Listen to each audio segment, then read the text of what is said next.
crucial steps to take when living out of your car. Use sun visors to block multiple windows.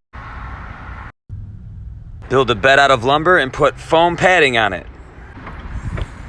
I built mine to go over top of my keyboard. Got several layers of padding. Bed. Screen some windows for you to be able to crack at night and not let the bugs get in. Use all of the space in your car creatively for your purposes. Musician.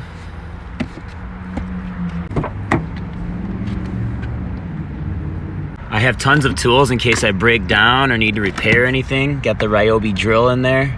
I've got the luggage there so I can reach over and grab clothes when I wake up. Might as well put your dirty laundry in a trash bag, but make sure you get a Ziploc bag for your socks.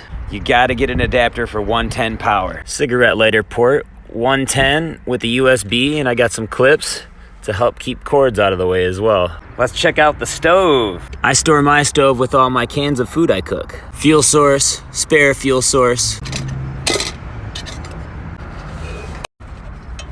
There are larger burner options, but I was trying to save space.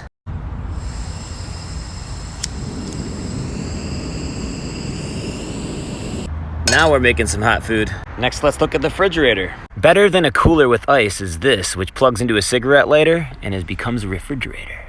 Advertise what you're doing with the means to provide donations if someone wants to. Park your car to sleep at apartment complexes or hotels. Just blend in with all the other cars. And that should give you a good start. There are other things you can add as you go. That's how I did it. Have fun out there. Adventure is everywhere.